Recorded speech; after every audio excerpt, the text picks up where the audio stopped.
अब हम टॉपिक 2 और टॉपिक 3 को देखने वाले हैं, जो कि इस चैप्टर का कोर एरिया माना जाता है, राइट, जिसमें सबसे ज़्यादा स्टूडेंट्स को प्रॉब्लम होती है।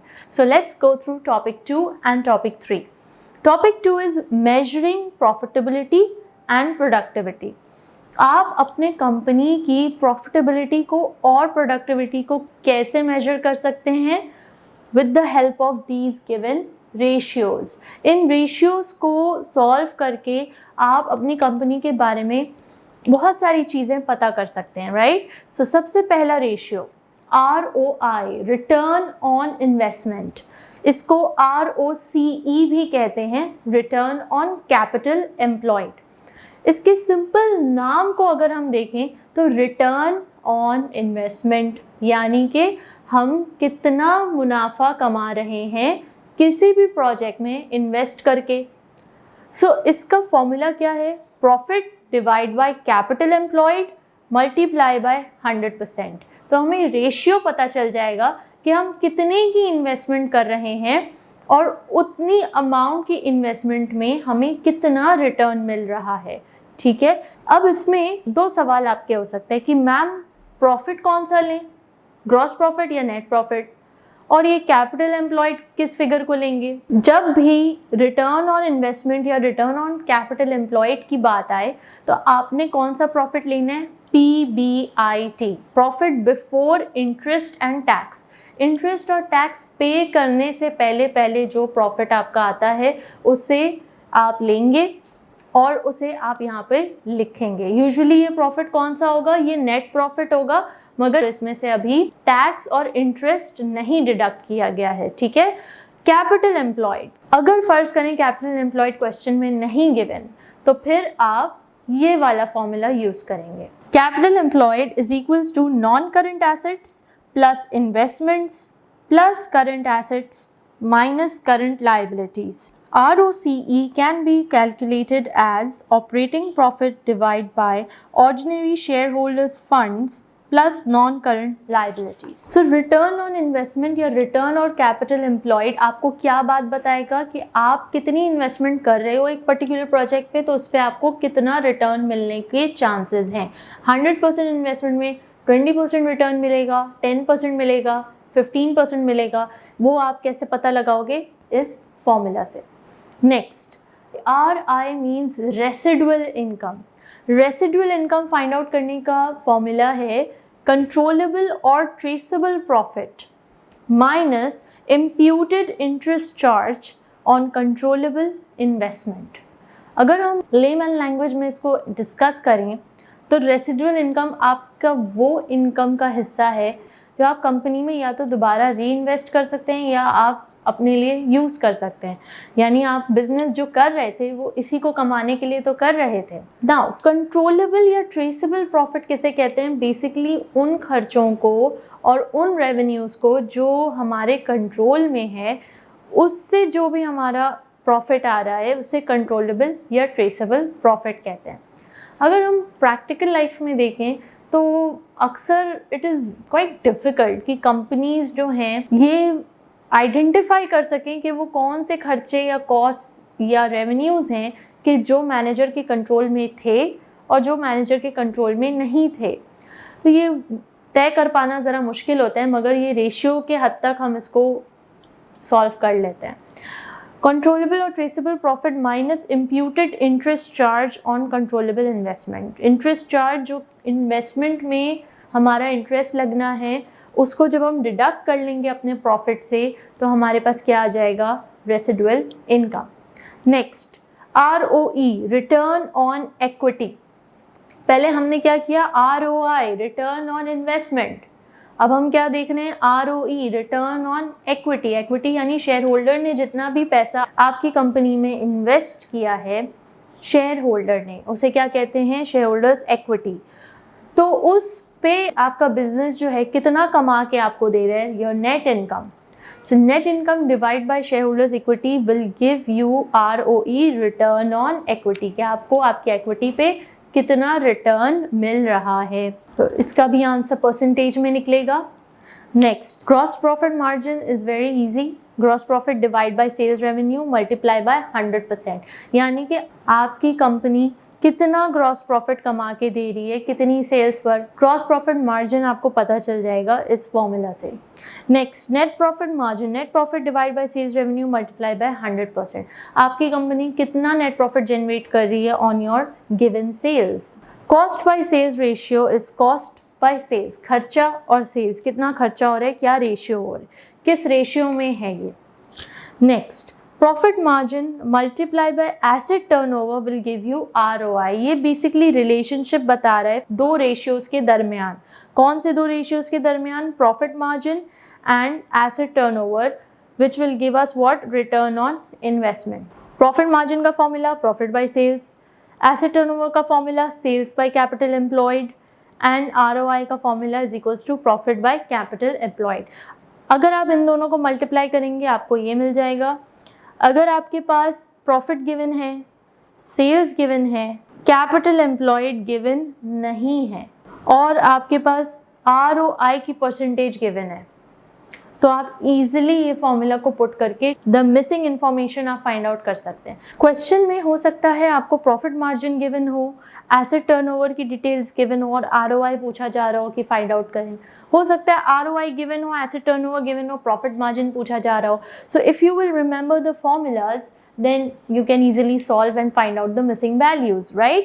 तो ये सारे formulas याद रखना, सारे ratios बहुत ज़रूरी है, बेहद ज़रूरी है, because financial performance measurement chapter का ये काफ़ी core area है, important हिस्सा है and very scoring। अगर आपको ये formulas याद हो तो it's a very scoring topic, right?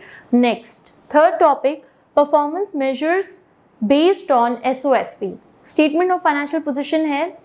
Statement of financial position में जितनी भी चीज़ें लिखी जाती हैं, asset and liabilities and equity, right, तो वो सारी चीज़ों को हमने मेजर करने के लिए रेशियोज बना लिए। क्या? Current ratio number 1, liquidity ratios. Liquidity ratios एक कैटेगरी है, एफिशिएंसी रेशियोज दूसरी कैटेगरी है एंड तीसरी कैटेगरी है डेट और गियरिंग रेशियोज। सो पहली कैटेगरी में फॉल करते हैं लिक्विडिटी रेशियोज, यानी आपकी लिक्विडिटी कितनी है कंपनी की, इसे हमें अंदाज़ा लगाना है इन रेशियोज को निकाल के कि आपकी कंपनी के पास कितना कैश मौजूद है, right. Current ratio, current ratio current assets by current liabilities. क्या आपके करंट एसेट्स और करंट लायबिलिटीज़ एक बराबर हैं? क्या आपके पास उतने ही करंट एसेट्स हैं जितनी करंट लायबिलिटीज़ हैं? यानी कि शॉर्ट टर्म में क्या आप अपनी करंट लायबिलिटीज़ों को अपने करंट एसेट्स से पे ऑफ कर सकते हैं? आपके करंट एसेट्स में क्या क्या चीज़ें फॉल करती हैं? आपकी मेन इन्वेंट्री फॉल करती है, राइट, जो आप ट्रेड कर रहे हैं, जिन प्रोडक्ट्स को आप बेच रहे हैं, तो वो प्रोडक्ट्स क्या इतने हैं आपके पास कि आप उसे बेच कर फौरी तौर पे अपनी करंट लायबिलिटीज़ को पे ऑफ कर सकें? If yes then you are good. अगर आपके करंट एसेट्स ज़्यादा हैं करंट लायबिलिटी से देन ऑल्सो इट्स गुड, मगर अगर आपके करंट एसेट्स करंट लायबिलिटी से कम है then it's not a good news, you better be alert, right? So current ratio. Next, quick ratio. Quick ratio, current assets minus inventories divide by current liabilities। यानी कि inventories को अगर हम हटा दें तो आपके पास कितना current asset मौजूद है जो कि आपकी current liabilities को pay off कर सके in a short notice. That is quick ratio. Efficiency ratios में हमारे पास 4 ratios हैं। Account receivable period, जिससे हमें पता चलता है कि हमारे जो रिसीवेबल्स हैं, जो मार्केट से हमने पैसा लेना है, वो कितने दिनों में हम रिकवर कर लेते हैं। तो उसे फाइंड आउट करने का जो फॉर्मूला है वो है trade receivables divide by sales multiply by 365 days. अगर डेज में नहीं गिवन तो 12 मंथ्स, ठीक है, 365 डेज से मल्टीप्लाई करेंगे या 12 मंथ से, जो भी क्वेश्चन रिक्वायरमेंट है।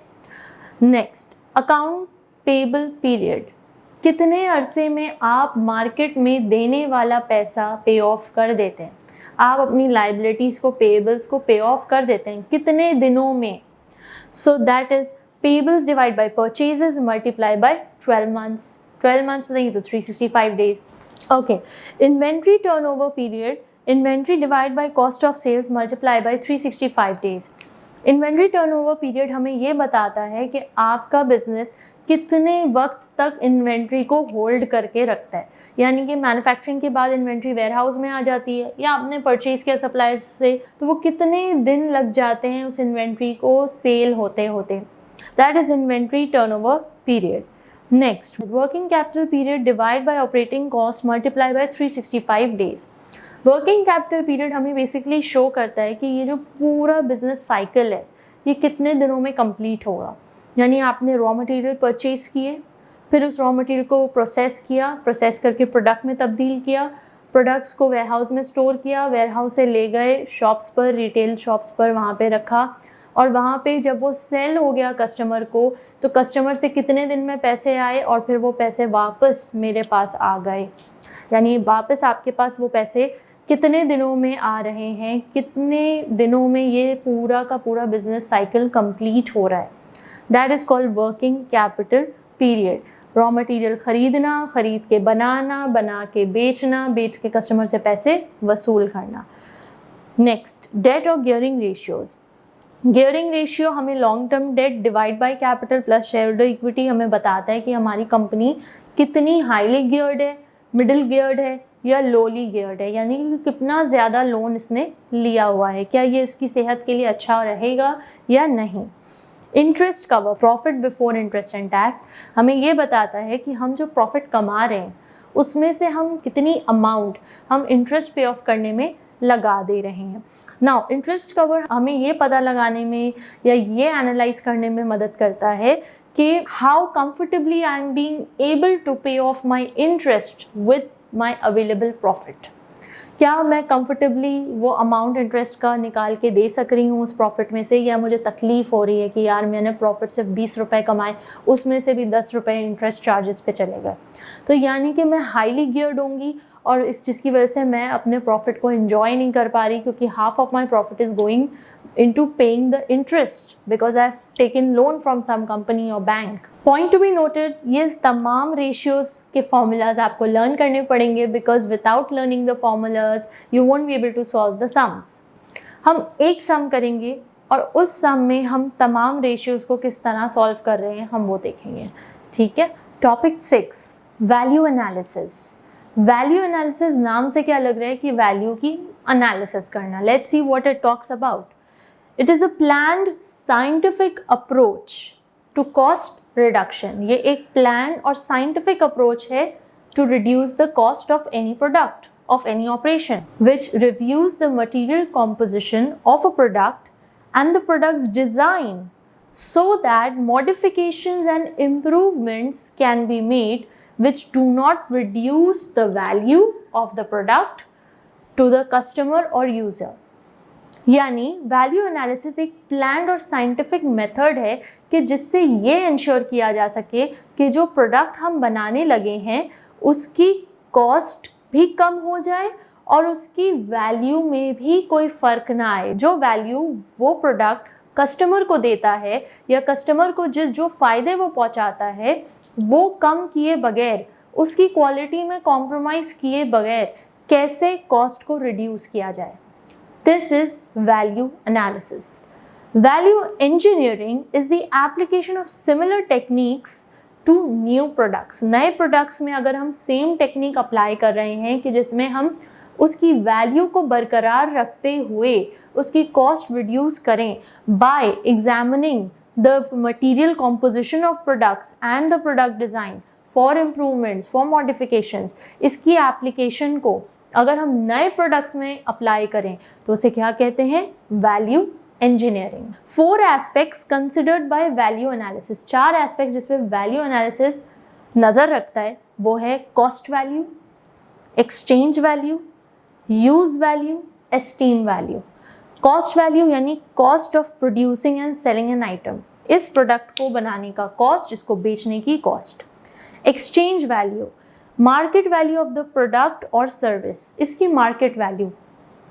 Use value, what is the article does, the purpose it fulfils, इसका मकसद क्या है बनाने का और ये किस मकसद के लिए बनाया गया है, how is it useful to the customer.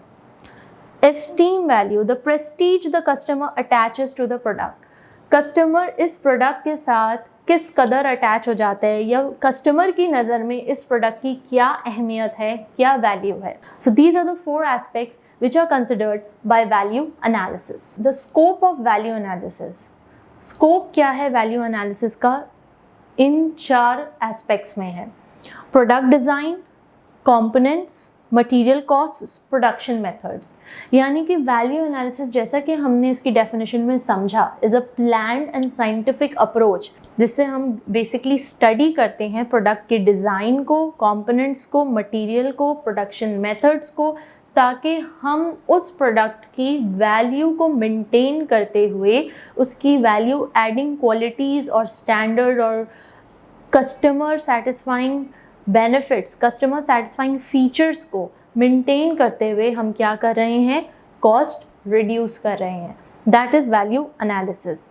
Next steps in value analysis. वो कौन से स्टेप्स हैं जो फॉलो होंगे? ये बेसिकली बिल्कुल कॉमन सेंस है कि अगर आपका भी बिजनेस हो और आपने वैल्यू एनालिसिस करनी हो तो आप कौन से स्टेप्स फॉलो करोगे. तो स्टेप 1, सिलेक्टिंग अ प्रोडक्ट और सर्विस फॉर स्टडी. किसी एक प्रोडक्ट को अब आपकी कंपनी 5, 10, 15, 20 प्रोडक्ट्स बना रही है. आप पहले किसी एक प्रोडक्ट को सिलेक्ट करोगे कि मुझे इस प्रोडक्ट की वैल्यू एनालिसिस करनी है. Step 2, obtaining and recording information. इससे मुतालिक तमाम cost related information, research related information, design related information, material related information, production method related information और रिकॉर्ड्स ऑब्टेन करेंगे. Step 3, and analysing the information and evaluating the product. फिर उस information को आप analyse करेंगे, इवेल्युएट करेंगे, देखेंगे कि इसको बेहतर किस तरह बनाया जाए जिसमें कॉस्ट भी कम आए और वैल्यू भी बरकरार रहे. Step 4, considering alternatives. ऑल्टरनेटिव तरीके कंसिडर करेंगे. Step 5, selection of the least cost alternative. हम लीस्ट कॉस्ट ऑल्टरनेटिव को भी नज़र में रखेंगे कि भाई सबसे वो अल्टरनेटिव मेथड पे हम जाएं कि जिस पे सबसे कम कॉस्ट लग रही हो और वैल्यू भी उसकी मेंटेन्ड हो. Step 6, recommendation. And step 7, implementation and follow up. Recommendation देंगे, ट्राई आउट करेंगे, उसके सैम्पल क्रिएट करेंगे कि अच्छा इस मेथड से बना के कैसा सैम्पल हो रहा है, कैसा सैम्पल क्रिएट किया जा रहा है, कॉस्ट कम हो रही है और वैल्यू भी क्या उसी बराबर है या नहीं. स्टेप 7 में हम इम्प्लीमेंट करेंगे और फॉलो अप लेंगे कि भाई उसका क्या रिव्यू आया, क्या फीडबैक आया, जो भी हमने चेंजेस की वैल्यू एनालिसिस के बेस पर. So here we have completed all 6 topics अल्हम्दुलिल्लाह and our chapter financial performance measurement is complete here. इसके जो सबसे इम्पॉर्टेंट जो पार्ट था वो था रेशियोज़ का. रेशियोज़ के फॉर्मूलाज याद करने हैं, उसको अप्लाई करना बहुत इजी है सम्स में. अगर फॉर्मूला याद हो तो बहुत इजीली अप्लाई हो जाता है. हमने ये भी देखा कि हर रेशियो से क्या मुराद है, हर रेशियो की क्या इम्प्लीकेशन है. Right. I hope this chapter is clear. See you in the next video. Till then take care. Allah हाफ़िज़.